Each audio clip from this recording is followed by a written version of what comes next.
नमस्कार, मी Tanaya. News अनकटच्या top 15 मध्ये आपलं स्वागत. पाहूया टॉप 15 घडामोडी. पंतप्रधान नरेंद्र मोदी त्यांच्या 2 दिवसांच्या मॉरिशसच्या दौऱ्यावर पोहोचलेत. मॉरिशसमध्ये पंतप्रधान मोदींचं भव्य आणि उबदार स्वागत करण्यात आले.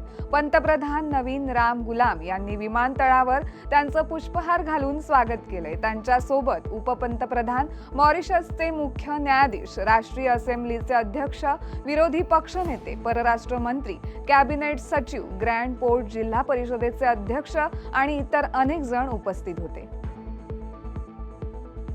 पूर्वी ट्विटर नावाने ओळखला जाणारा सोशल मीडिया प्लॅटफॉर्म एक्स अचानक डाऊन झालाय. जगभरातील युजर्सनी मोठ्या प्रमाणावर तक्रारी केल्यात, ज्यामुळे सोशल मीडियावर चर्चा रंगली आहे. अनेकांनी आपले प्रॉब्लेम्स शेअर करत एक्स डाऊन झाल्याची माहिती दिली आहे. भारतातून सुमारे 2000 युजर्स, अमेरिकेत 18,000 तर UK मधील 10,000 लोकांनी या समस्येचा सामना करत असल्याचं रिपोर्ट केलंय. उत्तर कोरियानं दक्षिण कोरियाच्या किनारी भागात अनेक बॅलिस्टिक क्षेपणास्त्रे डागून पुन्हा एकदा शक्ती प्रदर्शन केलंय. अमेरिका आणि दक्षिण कोरियानं संयुक्त लष्करी सराव सुरू केला असताना उत्तर कोरियानं हे आक्रमक पाऊल उचललंय. उत्तर कोरियानं याला अमेरिकेच्या आक्रमक धोरणाला दिलेलं प्रत्युत्तर म्हटलं असून अमेरिकेच्या हालचालीमुळे कोरियन द्वीपकल्पात युद्धजन्य परिस्थिती निर्माण होत असल्याचा दावा केलाय. एका दुर्मिळ राजनैतिक घटनेमध्ये तुर्कमेनिस्तानमधील पाकिस्तानच्या राजदूताला अमेरिकेत प्रवेश नाकारण्यात आल्यानं खळबळ उडाली आहे. वैध व्हिसा आणि सर्व कायदेशीर प्रवास कागदपत्रे असूनही लॉस एंजेलिसमधून यांना हद्दपार करण्यात आले.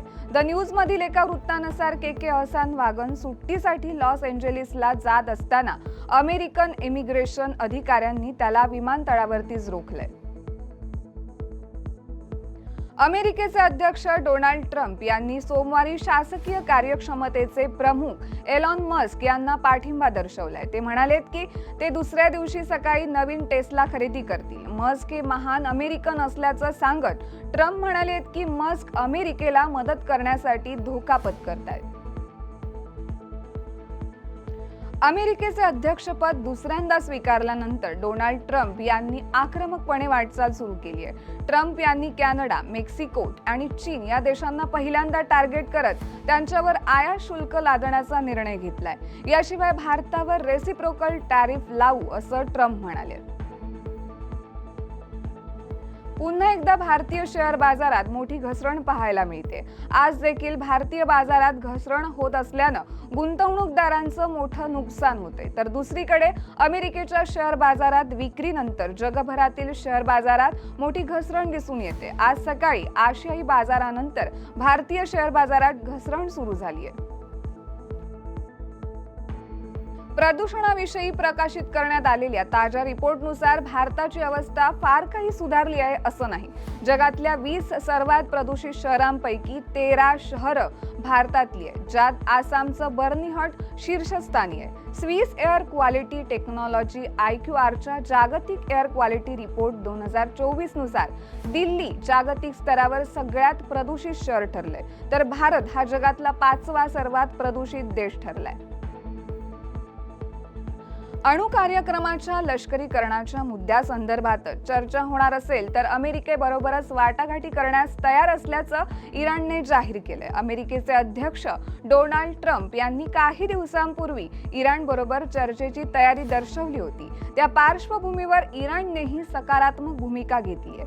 इराणच्या अणु कार्यक्रमाचे संभाव्य लष्करीकरण होण्याची कोणाला भीती वाटत असल्यास केवळ त्या संदर्भात चर्चा करण्याबाबत आम्ही विचार करू, असे इराणच्या संयुक्त राष्ट्रांमधील प्रतिनिधींनी आज सोशल मीडियाच्या माध्यमातून सांगितले. उत्तर प्रदेशातील प्रयागराज येथे महाकुंभमेळा आत्ताच पार पडला. या कुंभमेळा दरम्यान कोट्यावधी भाविकांनी गंगा नदीत पवित्र स्नान केलंय. या पाण्यावरूनच आता चर्चा सुरू झाली आहे. त्यावर केंद्र सरकारनं लोकसभेत माहिती दिली आहे. महाकुंभमेळा दरम्यान प्रयागराजमधील गंगेचं पाणी स्नानासाठी योग्य होतं. पाण्यातील pH, DO, BOD आणि FC ची पातळी सामान्य होती, अशी माहिती केंद्रीय पर्यावरण मंत्री भूपेंद्र यादव यांनी दिली आहे. नेपाळमध्ये अचानकच योगी आदित्यनाथ यांची चर्चा सुरू झाली. येथे माजी राजे ज्ञानेंद्र शहा यांच्या पुनरागमनानंतर हिंदू राष्ट्राची मागणी तीव्र होताना दिसत आहे. नेपाळची राजधानी काठमांडू येथे हिंदू राष्ट्राची मागणी करत हजारो लोक रस्त्यावर उतरलेत. हे लोक राजे ज्ञानेंद्र शाह यांच्या सोबतच योगी आदित्यनाथ यांचे फोटोही झळकवताना दिसतात. नोकिया फोन तयार करणारी टेक कंपनी HMDनं त्यांच्या एका नवीन फ्लिप स्मार्टफोनचा टीझर रिलीज केलाय. हा आगामी स्मार्टफोन HMD बार्बी फ्लिप या नावानं भारतात लॉन्च केला जाणार आहे. याचा टीझर देखील सोशल मीडियावर शेअर करण्यात आलाय. 2024 मध्ये हा फोन लॉन्च करण्याची कंपनीची योजना होती, मात्र आता 2025 मध्ये हा फोन लॉन्च करण्यात येणार आहे.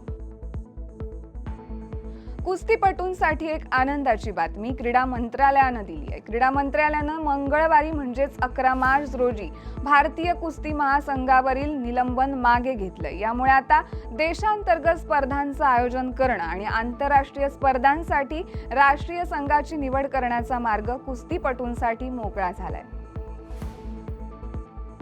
ICCने चॅम्पियन्स ट्रॉफीसाठी टीम ऑफ टूर्नामेंट जाहीर केली. या संघात एकूण 12 खेळाडूंचा समावेश करण्यात आलाय. या 12 खेळाडूंमध्ये काही भारतीय खेळाडूंचाही समावेश आहे. भारतीय संघाचा कर्णधार रोहित शर्मा याला मात्र या 12 खेळाडूंत समाविष्ट करण्यात आलेलं नाही.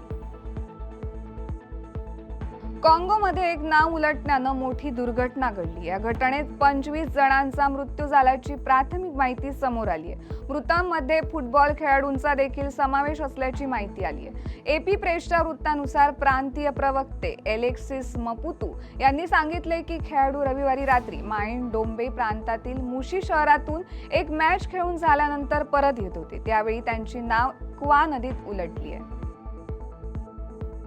या बातमीसह वेळ झाली आहे टॉप 15 मध्ये. इथेच थांबायची. तोपर्यंत पाहत राहा न्यूज अनकट.